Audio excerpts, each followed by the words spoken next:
اعوذ باللہ من الشیطان الرجیم، بسم اللہ الرحمن الرحیم۔ میں ہوں محمد جلیل ہن اور آپ دیکھ رہے ہیں G S school and college tuitions coaching academy system کا یوٹیوب چینل۔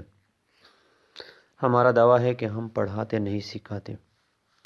آج ہم 10ویں جماعت اردو خیبر پختونخوا ٹیکسٹ بورڈ سبق نمبر 1 مولوی عبدالحق کے ایک پیراگراف کا سیاق و سباق کے حوالے سے، ایک عبارت کا، ایک پیراگراف کا، اس کی ہم تشریح کریں گے تاکہ طلباء کو سمجھ آئے کہ عبارت کی تشریح کس طرح کی جاتی ہے، وضاحت کس طرح کی جاتی ہے۔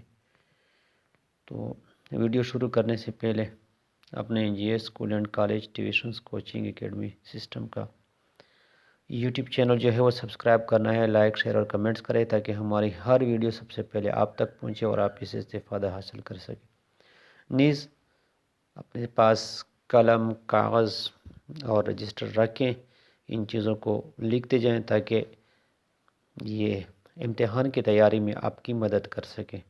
تو آئیں شروع کرتے ہیں، آج کے ویڈیو کا آغاز کرتے ہیں سیاق و سباق کی۔ یہ سوال نمبر 4 ہے، 6 ہے، کتاب کے مطابق سوال نمبر 6 ہے۔ سیاق و سباق کا حوالہ دے کر درجہ ذیل عبارت کی وضاحت کریں۔ تو ہم نے یہاں سے صرف طریقہ سیکھنا ہے، باقی جو ہے وہ آپ کر سکتے ہیں، اپنی کوشش کر سکتے ہیں۔ تو عبارت کچھ اس طرح ہے: گاندھی جی سے ٹکر لینے کے بعد مولوی صاحب اردو کے قائد اعظم بن گئے تھے اور بابا اردو کہلانے لگے۔ تو الآخر چنانچہ سارے اخراجات اپنے پینشن سے پورے کرتے تھے۔ تو عبارت کی تشریح کے لیے سب سے ضروری بات جو ہے وہ یہ ہے کہ آپ کو مشکل الفاظ کے معنی جو ہے وہ آپ کو آتے ہوں، کیونکہ یہ سلیس اردو میں، آسان اردو میں ہم نے اس کا ترجمہ کرنا ہوتا ہے، اس کی وضاحت کرنی ہوتی ہے۔ تو اس کے لیے مشکل الفاظ کے معنی آپ کو آنے چاہیے۔ اس لیے بہتر یہ ہوگا کہ حوالہ متن سے آپ ان الفاظ کی جو ہے نا مشکل الفاظ کے معنی لکھ لیں۔ آئندہ کے لیے ہم انشاءاللہ اس چیز کو جو ہے نا وہ اور واضح کریں گے، اور جو پیراگراف ہوگا، جو عبارت ہوگی، اس کی ہم سب سے پہلے کیا کریں گے، مشکل الفاظ کے معنی لکھیں گے اور پھر اس کے بعد جو ہے نا ہم اس کی تشریح کریں گے۔ تو حوالہ متن زیر نظر عبارت سبق مولوی عبدالحق سے لیا گیا ہے، جس کے مصنف شاہد احمد دہلوی ہیں۔ سیاق و سباق، تو سیاق و سباق میں یہ ہوتا ہے کہ اس سے آگے پیچھے جو پیراگراف ہوتے ہیں ان کی وضاحت کرنی ہوتی ہے، یا پھر وہ سبق کا مختصر سا جو ہے نا وہ خلاصہ ہم بیان کرتے ہیں۔ تو سیاق و سباق مولوی عبدالحق کو بابا اردو کا لقب یوں ہی نہیں ملا تھا۔ آپ واحد شخص تھے جو اردو کی ترقی، اشاعت اور فروغ کے لیے اپنی جان کی بازی لگا چکے تھے۔ تو یہ مختصر سا ہم ایک خلاصہ کہہ سکتے ہیں اس سبق کا۔ یہاں پہ ہم نے خلاصہ ذکر کیا ہے، آگے پیچھے جو عبارتیں ہیں ان کا جو ہے نا وہ حوالہ نہیں دیا ہے، ذکر نہیں ہے کیا، سیدھا سادہ ہم نے جو ہے نا وہ براہ راست اس کا جو ہے نا وہ حوالہ دیا ہے، اس کا خلاصہ بیان کیا ہے سبق کا۔ تو وضاحت آئے ہم کرتے ہیں۔ گاندھی جی سے لڑنے کے بعد، ٹکر لینا، لڑنا، جھگڑنا، مقابلہ کرنا کے بعد، یعنی اب اس لڑائی کا مقصد کیا تھا، کیونکہ ہندو جو تھے وہ ہندی ذوق ہندی کے نام سے جو تحریک چلا رہے تھے کہ ہندی کو جو ہے نا وہ عام کیا جائے، ہندی جو ہے نا وہ ہر جگہ بولے اور سمجھی لکھی جائے۔ تو یہ گاندھی کی جو اس وجہ سے مولوی عبدالحق صاحب نے کیا تھی، ٹکر لی تھی۔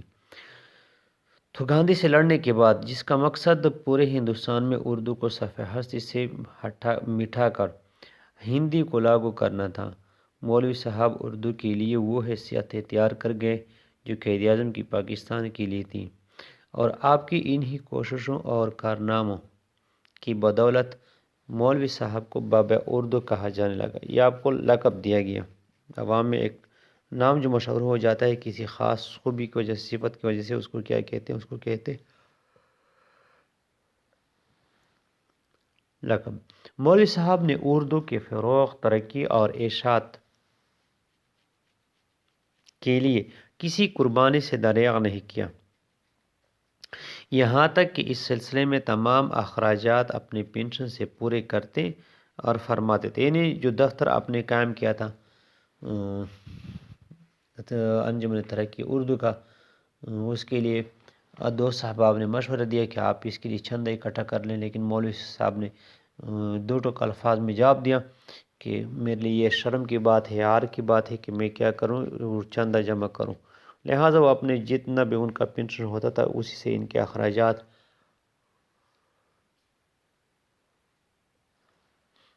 جو بنگلے کا کرایہ تھا، کوٹھی کا کرایہ تھا یا دوسرے اخراجات تھے وہ اپنے پینشن ہی سے پورے کرتے تھے. دو صاحباب نے ان کے ساتھ اگرچہ مدد کی، لیکن انہوں نے جو ان کے دو صاحباب تھے انہوں نے چندہ مہم چلائی، ان کے لیے چندہ اکٹھا کرتے، لیکن بذات خود مولوی عبدالحق نے اس چیز کے لیے اردو کے فروغ و ترقی کے لیے اس نے کبھی کسی سے چندہ نہیں مانگا. تو اس سلسلے میں تمام اخراجات اپنے پینشن سے پورے کرتے اور فرماتے تھے کہ مجھے چندہ لیتے ہوئے عار محسوس ہوتی ہے، شرم محسوس ہوتی ہے، حالانکہ آپ ہی کے پیر سر سید احمد خان ملک کے کونے کونے سے چندہ اکٹھا کرنے لگے. تو سر سید نے اگرچہ اس کے لیے بہت کوشش کی، اس کا بہت ساتھ دیا، لیکن بذات خود اس نے اس چیز کو جو ہے نا وہ اچھا نہیں سمجھا. اس وجہ سے اس نے اس اردو کے فروغ یا ترقی کے لیے کبھی چندہ اکٹھا نہیں کیا. تو یہ تھی آج کی ہماری ویڈیو. انشاءاللہ امید ہے آپ نے سیاق و سباق کے حوالے سے عبارت کی تشریح کے بارے میں آپ کو بہت کچھ سمجھ آ چکا ہوگا. اس طرح کے مزید ویڈیو جو ہے وہ آپ تک پہنچانے کے لیے انشاءاللہ ہم آپ کی خدمت میں حاضر ہوتے رہیں گے. فی الحال آج کی ویڈیو میں اتنا ہی. انشاءاللہ اس کے ساتھ آنے والے سبق جو ہے یا آنے والی جو ویڈیو ہے وہ جملہ اسمیہ اور جملہ فعلیہ کے بارے میں ہوگی اس کے بارے میں ہوگی ویڈیو، اور اس میں ہم جملے کی جو ہے تختیہ کریں گے، یعنی اجزاء جو ہے نا ان کے بارے میں پڑھیں گے کہ جملہ اسمیہ کے کتنے اجزاء ہوتے ہیں، ان کے کیا کیا نام ہوتے ہیں، اور جملہ فعلیہ کے کتنے اجزاء ہیں، ان کے کیا کیا نام ہیں. تو انشاءاللہ اگلی ویڈیو میں اس کے بارے میں ہم ضرور پڑھیں گے. اسی لیے ویڈیو چینل کے ساتھ جڑے رہیں، چینل کو دیکھتے رہیں. چینل میں اور بھی جو ہے نا وہ آپ کے لیے بہترین ویڈیوز جو ہیں وہ پہلے سے اپلوڈ کی جا چکی ہیں، جیسے کہ بنیادی گرامر ہے اس کے بارے میں. تو اس کے لیے آپ نے جو ہے وہ لازماً چینل کو جو ہے وہ سبسکرائب کرنا ہے، دیکھنا ہے، تاکہ معلوماتی ویڈیوز جو ہیں آپ کے نصاب کے متعلق جو آپ کو ایگزام کی امتحان کی تیاری میں آپ کی مدد کر سکتے ہیں. ایسی ویڈیو چینل میں پہلے سے موجود بھی ہیں اور مزید ہم انشاءاللہ آپ کے لیے ویڈیو جو ہیں وہ اپلوڈ کرتے رہیں گے. فی الحال آج کی ویڈیو میں اتنا ہی. کوئی بھی سوال ہو، کس طرح کا مسئلہ ہو، میرے دونوں واٹس ایپ نمبر یہاں پہ لکھے ہوئے، آپ واٹس ایپ پہ جو ہے نا وہ رابطہ کر سکتے ہیں. انشاءاللہ ہماری پوری کوشش ہوگی کہ آپ کا جو مسئلہ ہے کسی بھی لحاظ سے، اردو کے حوالے سے، اردو گرامر کے حوالے سے، خوش خطی کے حوالے سے، کوئی بھی آپ کا مسئلہ ہو، کوئی بھی آپ کا سوال ہو، انشاءاللہ ہم اسے حل کرنے کی اپنی پوری کوشش کریں گے. فی الحال آج کی ویڈیو میں اتنا ہی. مجھے دیجیے اجازت. انشاءاللہ اگلی ویڈیو کے ساتھ دوبارہ حاضر ہوں گے. اللہ حافظ.